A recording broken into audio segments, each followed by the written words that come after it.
آج اس مختصر وقت میں قرآن و احادیث کی روشنی میں ان لوگوں کے بارے میں ہم پڑھنے کی سعادت حاصل کریں گے، ہم جانیں گے کہ وہ کون لوگ ہیں، وہ کون سی صفات ہیں جن پر اللہ نے بھی لعنت کی ہے اور سرکار علیہ السلام خود لعنت کرتے ہیں۔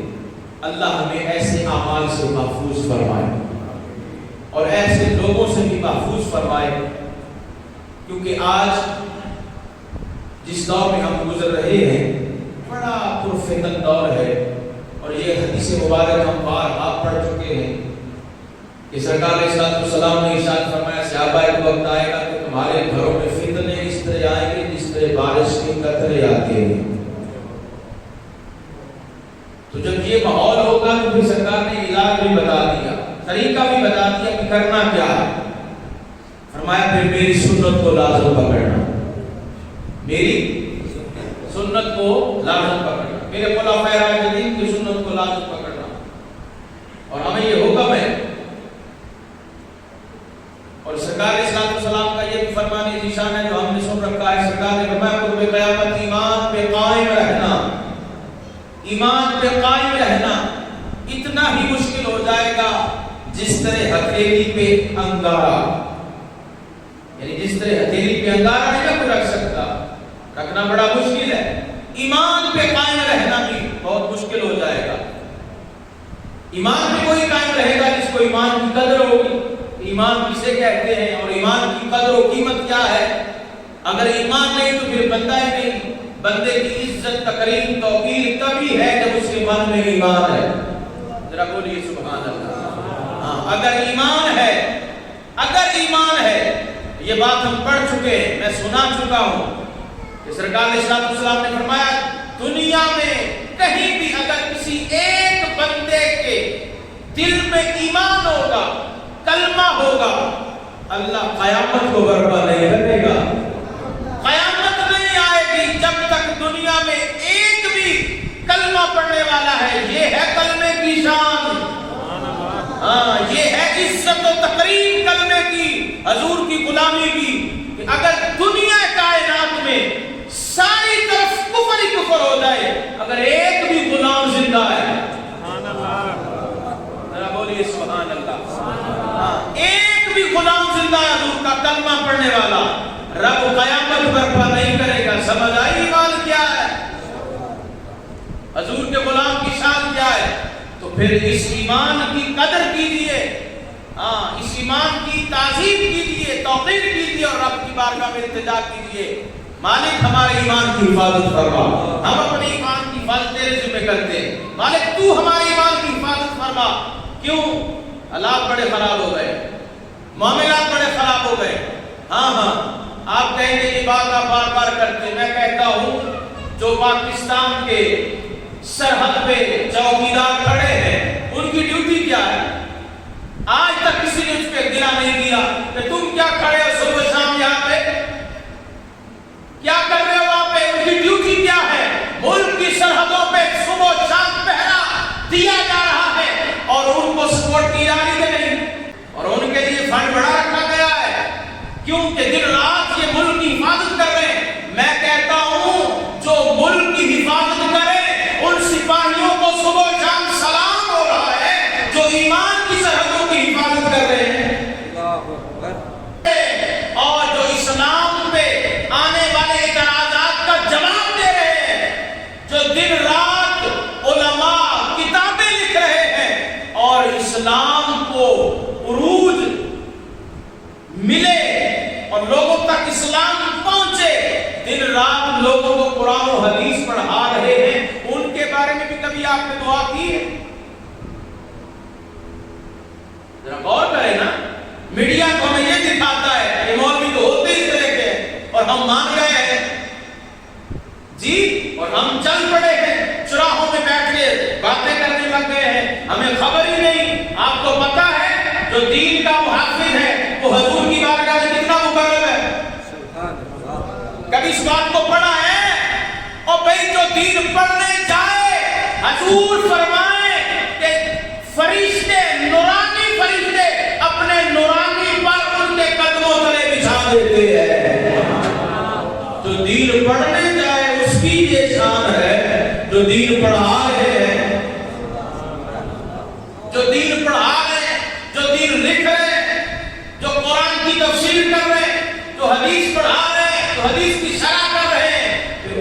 شان کیا ہوگی؟ آج معاشرے میں نظر دوڑائیں، ذرا نظر دوڑائیں نا، ہم خود کلمہ پڑھنے والے ہیں اور اپنے ہی جو ہمارے رہنما ہیں ہم ان کے بارے میں دن رات زبان کھول رہے ہیں، ہمیں پتہ ہی نہیں ہے۔ تو لہذا خدا نہ کوشش کریں، غور و فکر کریں کہ ہمیں کس طرف چلایا جایا گیا ہے۔ اب دیکھیے تماشا لگا ہوا ہے سیاسی لوگوں کا۔ میں ان لوگوں سے پوچھنا چاہتا ہوں، میں سب کی بات نہیں کر رہا، میں ان سے پوچھنا چاہتا ہوں جو یہ کہتے ہیں مولویوں نے فرقے بنا دیے ہیں، مولویوں نے یہ کر دیا ہے، مولویوں نے یہ کر دیا ہے، صبح و شام ان کی روٹی ہضم نہیں ہوتی جب مولویوں پر تبرہ بازی نہ کر لیں۔ میں کہتا ہوں یہ بڑے بادشاہ ہیں، بولیے جو دن رات آپ تبصرے سن رہے ہیں دل کے، یہ کتنے خیر خواہ ہیں؟ سیاسی لوگوں کے کتنے فرقے ہیں؟ بولیے کیوں نہیں بولتے ان کے خلاف؟ مجھے بتائیں کوئی ہے ان میں کوئی ملک کا محافظ؟ بولیے کوئی ملک کا حکمران ان میں نظر آتا ہے؟ جو سربراہ کل تک یہ کہہ رہا تھا ناموس رسالت کی خاطر، جس کی یہ بغاوت تھی کہ ہم سب سے جنگ چھیڑ دیں، آج وہی جب ذات کی باری آئی ہے بولا کہ نہیں بولا؟ اب گمسم ہو گیا۔ ہاں سیاسی بات کاری صاحب کریں، یہ کیوں کریں؟ مولویوں کا سیاست سے کیا کام ہے؟ میں کہتا ہوں آپ نے بس پڑھا ہی نہیں ہے کہ سیاست دین کا کتنا بڑا حصہ ہے۔ ہاں تو اب یہ سب کلام کر رہے ہیں میڈیا پہ، ہم بڑے غور سے سنتے ہیں فلاں نے کیا کہہ دیا، فلاں نے کیا کہہ دیا، فلاں نے کیا کہہ دیا۔ رمضان شریف ہے، پچھلا رمضان کرونا کی نظر ہو گیا اور اب یہ سیاست کی نظر ہو رہا ہے۔ خدا کچھ ہوش کے ناخن رہے، جو 12-1 بجے تک آپ تفسیر سنتے ہیں، مسجد میں آپ کی نماز تراویح پڑھ لیا کریں، یہ نہیں اچھا۔ میں نوجوانوں سے پوچھتا ہوں جو 12-1-2 بجے تک فیس بک پہ مصروف رہتے ہیں، وہ 1 گھنٹہ کھڑے ہو کے قرآن نہیں سن سکتے؟ مرد بنو مرد۔ ہاں مرد وہی ہے جو اللہ رسول کے حکم کے آگے جھکتا ہے۔ ہاں حضرت سلطان العارفین بایزید بستامی، جس ہستی کا نام لیا ہے نا، ان کی مزار پہ داتا صاحب بھی گئے۔ ہاں ذرا کہیے سبحان اللہ۔ حضرت بایزید بستامی رضی اللہ تعالیٰ فرماتے ہیں وہ بندہ کہلانے کا حقدار نہیں ہے، وہ بندہ مرد کہلانے کا حقدار نہیں ہے جو دنیا کے آنے سے خوش ہو جاتا ہے۔ سلطان العارفین حضرت بایزید بستامی رضی اللہ تعالیٰ کا جملہ ہے، امام جعفر صادق کے مرید کا جملہ ہے۔ فرمایا وہ بندہ مرد کہلانے کا حقدار نہیں جو دنیا کے آنے سے خوش ہوتا ہے۔ اب کون بچا ہے اس میں باہر تو نہیں ہوں۔ ہاں اگر میری یہ کیفیت ہے تو میں بھی شامل ہوں، میں منبر پہ بیٹھ کے سب کے سامنے کہہ رہا ہوں یہ بڑوں کی باتیں۔ مرد وہ ہے جب دین آئے تو خوش ہوتا ہے، جب ایمان آئے تو خوش ہوتا ہے، جب علم میں اضافہ ہو تو خوش ہوتا ہے، جب تقوی میں بڑھائی آئے تو تب خوش ہوتا ہے۔ دنیا کے آنے سے کیا خوشی؟ دنیا ملعون ہے، دنیا پہلی بات سن لیجیے، دنیا بولیے۔ اب یہ حدیث پاک ہے، پریشان کیوں ہو رہے ہیں؟ پریشان نہ ہوا کریں حضور کے فرمان سے۔ ہاں اگر کوئی فرمان ایسا آ جائے نا جس میں ہم مجرم ٹھہرے تو رب کی بارگاہ میں التجا کرتے، مالک یہ ہے مجھ سے دور کر دے، نا رب کی بارگاہ میں التجا کریں۔ حضور نے فرمایا دنیا ملعون ہے، دنیا اللہ رسول کے ذکر کے سوا جو سب کچھ دنیا ہے حکیم الامت مفسر قرآن مفتی احمد یار خانہ ملا رحمہ آپ سے سوال ہوا دنیا کیا ہے؟ فرمایا جو شے تجھے اللہ رسول کے ذکر سے غافل کر دے وہ دنیا ہے.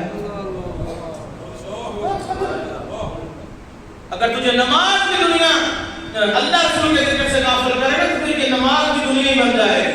ہاں یہ صدقہ و خیرات جو ہے نا یہ اگر اللہ کا قرب نہ دے تو پھر یہ دنیا ہی ہے. جو شے اللہ رسول کے ذکر سے غافل کر دے جو شے جو بھی ہے وہ دنیا ہے اور دنیا ملعون ہے. اور حضور فرماتے ہیں دنیا کو چاہنے والے کتے دنیا کو چاہنے والے کاش میں پڑے ہوتے یہ فرمان. آج ہمارے دلوں میں اتنی محبت آ گئی ہے اتنی محبت آ گئی ہے جب ہم سرکار کا فرمان سنتے ہیں تو ہم تذبذب کا شکار ہو جاتے ہیں. اپنے ایمان کی خیر دیجیے. تو جو ملک کی سرحدوں پہ محافظ کھڑے ہیں ان کو سلام ان کو ہم سلام کرتے ہیں اس میں کوئی شک نہیں. جو اسلام کی سرحدوں کے محافظ ہیں ان کو سلام کرتے ہوئے کیوں تکلیف ہوتی ہے؟ جو اسلام کے محافظ ہیں اسلام کی سرحدوں میں جو دن رات پہرا دے رہے ہیں جو بھی کسی عقیدے کو چھیڑنے کی کوشش کرتا ہے وہ اپنا قلم بھی اٹھاتے ہیں اپنی زبان بھی بولتے ہیں. اور یہی حکم ہے ہر مسلمان کو. سرکار نے خود ارشاد فرمایا میری امت کی جو نشانی کیا ہے یہ نیکی کا حکم دیتی ہے برائی سے روکتی ہے. ہاں جب ہم اپنی پہچان ہی کھو بیٹھیں گے ہماری جو پہچان قرآن نے یہ بیان کی ہے سرکار نے یہ بیان کی ہے کہ یہ نیکی کا حکم دیتی ہے اور برائی سے روکتی ہے. اور سرکار نے یہ بھی ارشاد فرمایا مثال دے کے کہ اگر کوئی کشتی میں سوار ہو اور کوئی سوراخ کر رہا ہو اگر کوئی کہے وہ کر رہا ہے اور وہ اوپر والے حصے میں ہو کہے کہ خیر ہے نیچے سوراخ ہو رہا ہے مجھے کیا. سرکار نے فرمایا نیچے سوراخ ہو رہا ہے پانی نیچے میں جب آئے گا اوپر والے بھی نہیں بچیں گے. تو حق یہ ہے کہ اس کا ہاتھ پکڑا جائے کہ سوراخ نہ کر. جو اسلام میں سوراخ کرنے کی کوشش کرے نا اس کا ہاتھ پکڑنا ہماری ذمہ داری ہے ہماری ڈیوٹی ہے. ہاں جو حضور کی عزت پہ کلام کر جائے ایسے جملے بول دے اور ہم خاموشی سے سن جائیں ایسا نہیں ہونا چاہیے. صحابہ کی عزت کے بارے میں اب دیکھیے نا سب آئین کی بات کر رہے ہیں آئین توڑ دیا آئین کی بات آئین کی بالادستی ہونی چاہیے. میں کہتا ہوں پاکستان کا قانون بعد میں ہے رب کا قانون ہے پہلے ہے. جو رب کے قانون کو توڑے اس کو سزا پہلے ملنی چاہیے یا ملک کے قانون کو توڑنے والے کو سزا پہلے ملنی چاہیے؟ ہمارا مطالبہ کیا ہے؟ ہمارا مطالبہ کیا ہے؟ کاش کہ ہمارا بحیثیت مسلمان یہ مطالبہ ہو کہ جو پاکستان نہیں بلکہ رب کے قانون کو چیلنج کرے رب کے قانون کو جو توڑے پہلے اس کو سزا ملنی چاہیے. ہے آپ کا مطالبہ؟ اللہ آج تو بڑا آسان ہو گیا ہے. میں تو درس میں روزانہ کہتا ہوں دین پھیلانا بڑا آسان ہو گیا. کون سے اتنے لوگ ہیں جو اب نیٹ یوز نہیں کرتے فیس بک یوز نہیں کرتے واٹس ایپ یوز نہیں کرتے سبھی کرتے ہیں. آپ ایک بات پہنچانا چاہتے ہیں نا اپنے مسلمان بھائیوں ہزاروں کو ایک لمحے میں پہنچا سکتے ہیں. ہاں ہزاروں کو ایک لمحے میں خود پہنچا سکتے ہیں. کسی عالم دین سے کوئی صحیح مسئلہ سیکھے اور اس کے بعد پھر وہ اپنے دوستوں تک پہنچائیں.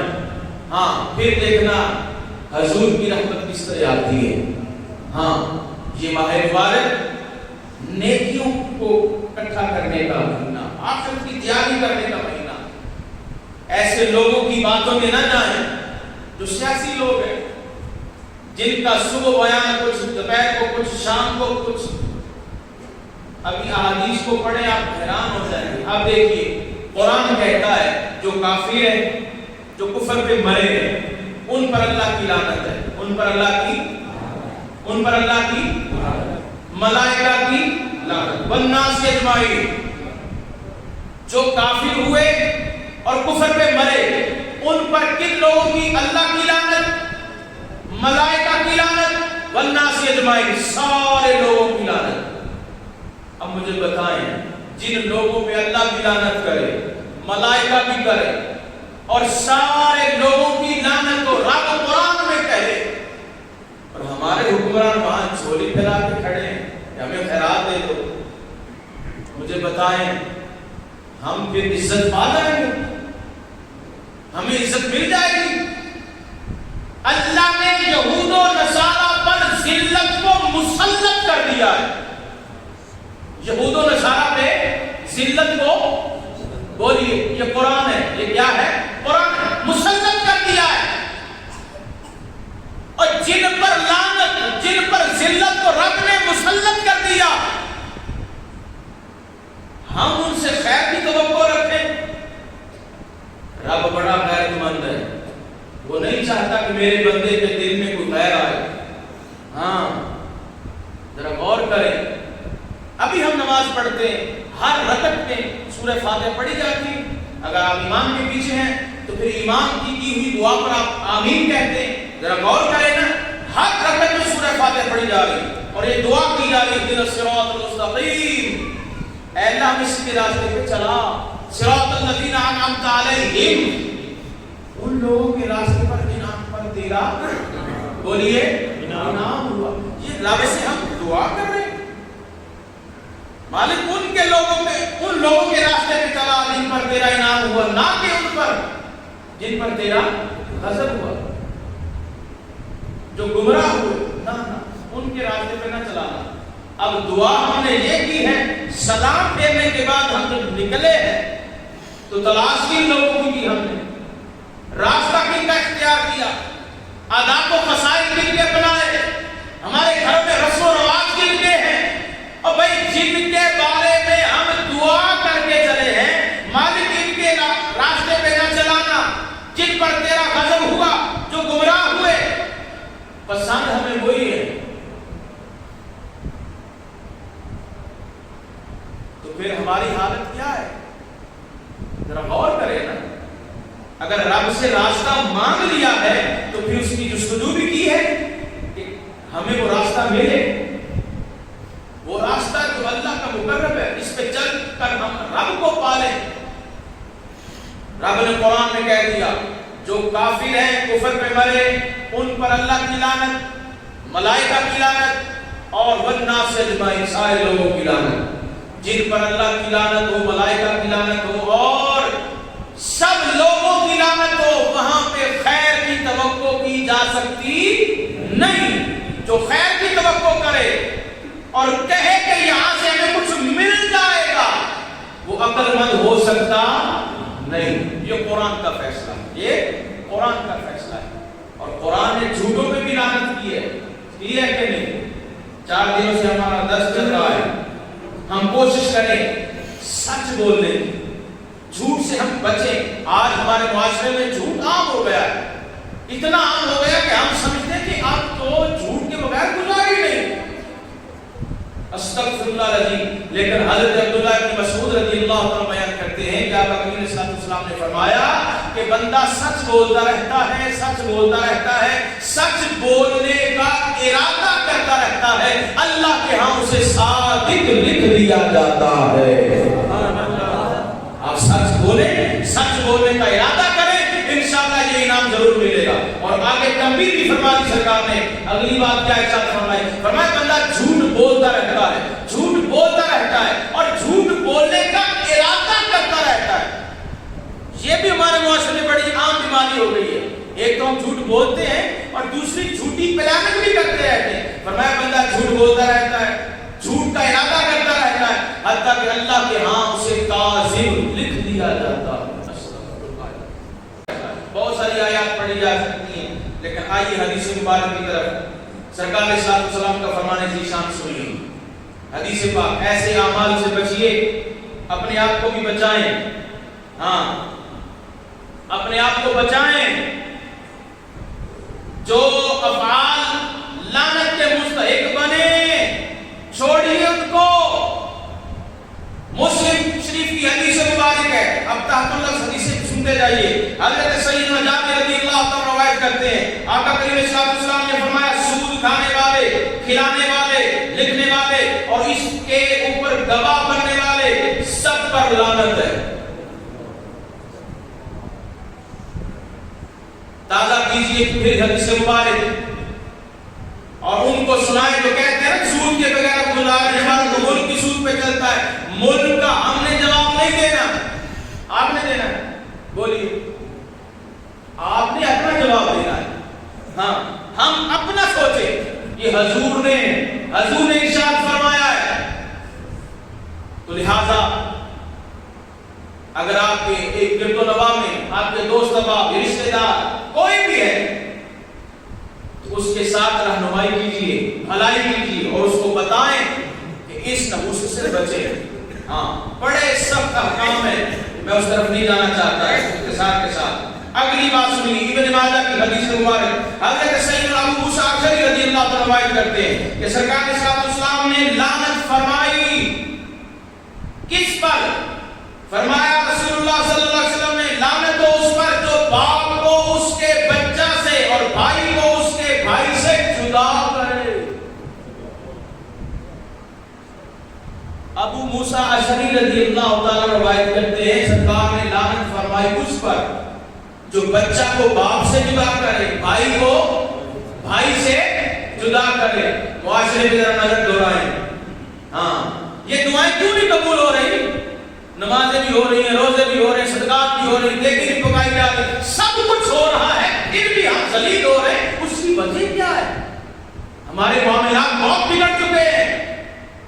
ہاں یہ حدیث مبارک ہے جو میں آپ کو سنا رہا ہوں، سرکار نے فرمایا لعنت ہو اس پر جو باپ کو بچے سے جدا کرے، بھائی کو بھائی سے جدا کرے۔ آپ بتائیں جو دن رات پلانے بناتے ہیں کیا اثر ہوگا ان کا؟ یہ حدیث مبارک ہے۔ آگے سنیے، حضرت سیدنا ابو ہریرہ رضی اللہ عنہ روایت کرتے ہیں آقا کریم صلی اللہ علیہ وسلم نے فرمایا جو اپنے بھائی کی طرف لوہے سے اشارہ کرے، لوہے سے، لوہے کی کوئی چیز ہو اس سے اشارہ کرے تو فرشتے اس پر لعنت کرتے ہیں حتیٰ کہ اسے رکھ دے اگرچہ اس کا سگا بھائی کیوں نہ ہو۔ ڈرانے کے لیے کچھ لوگ کرتے ہیں نا، دمکانے کے لیے، جو ایسا کرے حضور فرماتے ہیں اس پہ فرشتے لعنت کرتے ہیں۔ مذاق میں بھی کسی اپنے مسلمان بھائی کی طرف آپ کوئی آلہ نہیں کر سکتے۔ دیکھا نہیں آپ نے مذاق میں کیا کچھ ہو گیا؟ حدیث سے دوری ہوئی تو ہمارا یہ حشر ہوا، کاش یہ ہم نے حدیثیں پڑھی ہوتی۔ مذاق میں ایک دوسرے کو رائفل کی، پستول کیا یا کوئی اور آلہ کیا، مذاق میں بندہ چلا گیا، ہوا کہ نہیں؟ ہزاروں کیسز ایسے ہیں۔ تو سرکار نے فرمایا جو آلے سے، لوہے کے آلے سے اشارہ کرے فرشتے اس پہ لعنت کرتے ہیں۔ اگلی حدیث مبارک بخاری شریف کی حدیث پاک حضرت عبداللہ ابن عباس رضی اللہ عنہ روایت کرتے ہیں سرکار صلی اللہ علیہ وسلم نے فرمایا کہ مخنث مردوں پر اور مرد بننے والی عورتوں پر لعنت کی گئی اور فرمایا انہیں اپنے گھروں سے نکال دو۔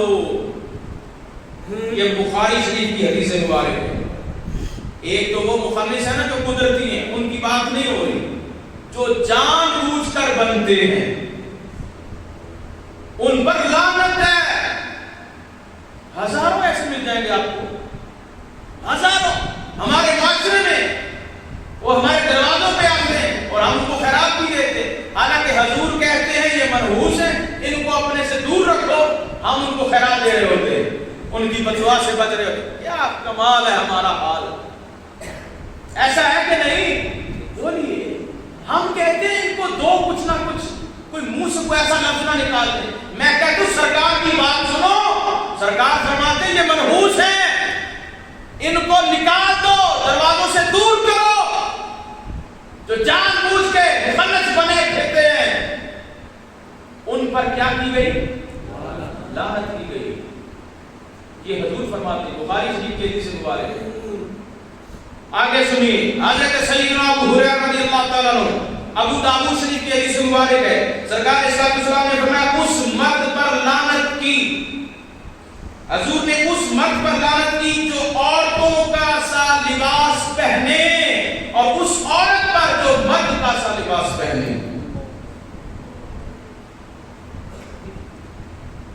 آپ کہیں گے یہ ہم نے باتیں سنی ہوئی ہیں، معاشرے میں یہ کتنی بیماری پھیل چکی ہے، کتنے نوجوان ہیں جن کو عورتیں بننے کا شوق ہو گیا ہے، کتنی عورتیں ہیں جو مردوں جیسے لباس پہننا شروع ہو چکی ہیں، اور ان سب پر اللہ کی لعنت ہے۔ حضور فرماتے ہیں، حضور نے لعنت فرمائی ہے ان پر۔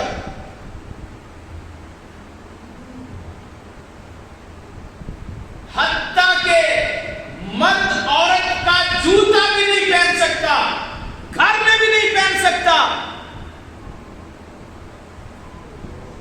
عورت مرد کا جوتا نہیں پہنے، مرد عورت کا جوتا نہ پہنے، مشابہت ہوگی۔ اگر مشابہت ہوگی وہ لعنت کا مستحق ٹھہرے گا۔ ذرا غور کریں، یہ حدیث مبارک ہے۔ تو اللہ کی بارگاہ میں دعا کریں کہ مالک ہمیں ایسی باتوں سے محفوظ فرما۔ ہاں، جب حالت یہ ہو جائے تو پھر دعائیں کہاں قبول ہوں گی؟ دعائیں عبادتیں کہاں قبول ہوگی؟ ابھی بہت ساری احادیث باقی ہیں، بہت ساری احادیث باقی ہیں، لیکن میں یہیں پہ اختتام کرنا چاہ رہا ہوں، وقت ہو چکا ہے۔ آخری حدیث مبارک، حضور نے فرمایا صحابہ ایک وقت آئے گا کہ کچھ لوگ پیدا ہوں گے جو میرے صحابہ کو برا بھلا کہیں گے۔ فرمایا جب تم دیکھو نا کہ میرے صحابہ کے بارے میں برا بھلا کہہ رہے ہیں تو تم نے کیا کہنا ہے؟ تمہارے اس شر پر اللہ کی لعنت ہو۔ یہ ڈیوٹی حضور نے لگائی ہے، یہ ڈیوٹی حضور نے لگائی ہے۔ اور حضور نے اپنی اہل بیت کے بارے میں، اولاد کے بارے میں فرمایا اس پر لعنت ہو جو میری اولاد کو تنگ کرتا ہے، جو میری اولاد کا حق نہیں جانتا۔ یہ اولاد پاک کے بارے میں، تو پھر ازواج مطہرات کا عالم کیا ہوگا؟ یہ ساری باتیں سب احادیث ہیں جو میں نے آپ کے سامنے رکھی ہیں۔ خود بھی بچیں، اگر آپ کے کوئی عزیز، اقربا، رشتہ دار، محلے دار، دائیں بائیں کوئی بھی پھنسا ہے ایسی بیماری میں تو اس کے ساتھ بھلائی کیجیے۔ ہاں، بھلائی کیجیے، دین تو سارا ہے ہی بھلائی۔ اپنے مسلمان بھائی کے ساتھ بھلائی کرتے ہوئے خود بھی بچیں اور اگلے اپنے مسلمان بھائی کو بھی بچائیں۔ اللہ تعالیٰ ہم سب کو عمل کی توفیق عطا فرمائے اور اس ماہ مبارک کا ادب و احترام کرنے کی توفیق عطا فرمائے۔ وآخر دعوانا